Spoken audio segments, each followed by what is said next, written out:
بسم اللہ الرحمن الرحیم۔ ناظرین کرام، کیا آپ جانتے ہیں ایک اللہ کے پیغمبر ایسے بھی ہیں جنہوں نے موت کا ذائقہ چکھا اور جہنم کے اوپر سے گزرے اور جنت میں داخل ہو گئے۔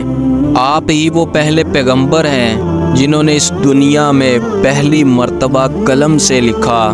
ناظرین کرام، آپ کے والد حضرت شیش بن آدم علیہ السلام ہے۔ سب سے پہلے جس شخص نے قلم سے لکھا وہ آپ ہی ہیں۔ کپڑوں کے سینے اور سلے ہوئے کپڑے پہننے کی ابتدا بھی آپ ہی سے ہوئی۔ اس سے پہلے لوگ جانوروں کی کھالیں پہنتے تھے۔ سب سے پہلے ہتھیار بنانے والے، ترازو اور پیمانے قائم کرنے والے، علم نجوم و حساب میں نظر فرمانے والے بھی آپ ہی ہیں۔ یہ سب کام آپ ہی سے شروع ہوئے۔ اللہ تعالیٰ نے آپ پر 30 صحیفے نازل فرمائے اور آپ اللہ تعالیٰ کی کتابوں کا بکثرت درس دیا کرتے تھے، اس لیے آپ کا لقب ادریس ہو گیا۔ اور آپ کا یہ لقب اس قدر مشہور ہو گیا کہ بہت سے لوگوں کو آپ کا اصلی نام معلوم ہی نہیں۔ قرآن مجید میں آپ کا نام ادریس ذکر کیا گیا ہے۔ ناظرین کرام، حضرت ادریس علیہ السلام کو اللہ تعالیٰ نے آسمان پر اٹھا لیا تھا۔ چنانچہ بخاری اور مسلم کی حدیث ہیں، حضور اکرم صلی اللہ علیہ وسلم نے شب معراج حضرت ادریس علیہ السلام کو چوتھے آسمان پر دیکھا۔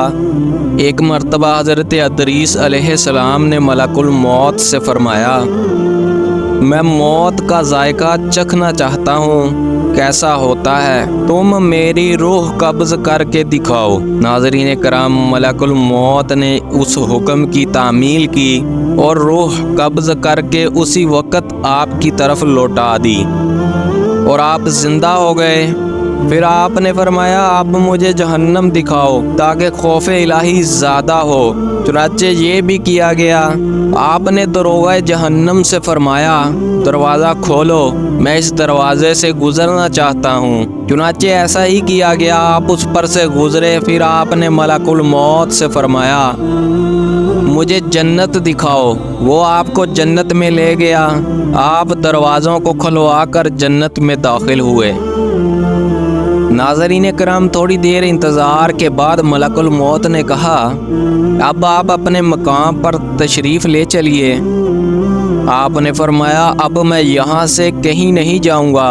اللہ تعالیٰ نے فرمایا ہے، ہر نفس نے موت کا ذائقہ چکھنا ہے، تو میں موت کا مزہ بھی چکھ چکا ہوں۔ اور مزید اللہ تعالیٰ نے فرمایا ہے کہ ہر شخص کو جہنم پر سے گزرنا ہے، یہ بھی اللہ کا وعدہ ہے، تو میں گزر چکا ہوں۔ اب میں جنت میں پہنچ گیا ہوں، اور جنت میں پہنچنے والوں کے لیے خداوند قدوس نے یہ فرمایا ہے کہ جنت میں داخل ہونے والے جنت سے نکالے نہیں جائیں گے۔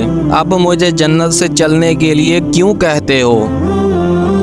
ناظرین کرام، حضرت اسرائیل علیہ السلام لاجواب ہو گئے۔ اللہ تعالیٰ نے ملک الموت کو وحی بھیجی کہ حضرت ادریس نے جو کچھ کیا میرے اذن سے کیا، اور وہ میرے ہی اذن سے جنت میں داخل ہوئے، لہذا تم انہیں چھوڑ دو، وہ جنت ہی میں رہیں گے۔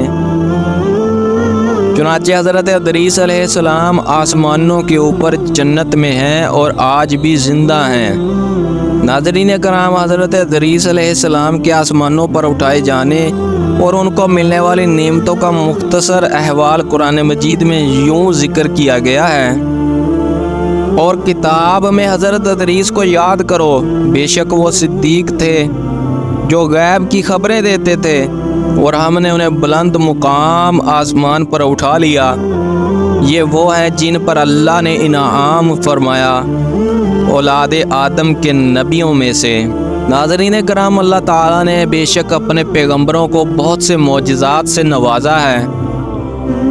جب سے یہ دنیا وجود میں آئی ہے، کم و بیش اللہ تعالیٰ نے 1,24,000 پیغمبر بھیجے جو انسانوں کو راہ ہدایت دکھاتے اور اللہ کی طرف بلاتے رہے، اور پھر رحمت للعالمین اس پوری کائنات کے لیے اللہ تعالیٰ نے اپنے آخری نبی حضرت محمد صلی اللہ علیہ وسلم کو بھیجا۔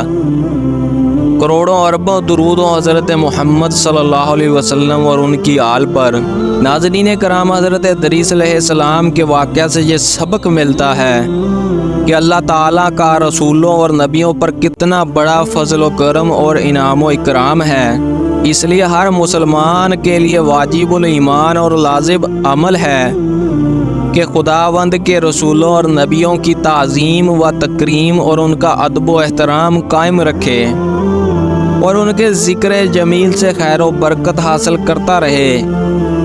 قرآن کی مقدس آیتوں اور حدیثوں میں بار بار خدا کے ان برگزیدہ رسولوں اور نبیوں کا ذکر جمیل اس بات کی دلیل ہے کہ ان بزرگوں کا ذکر خیر اور تذکرہ موجب رحمت اور باعث خیر و برکت ہے۔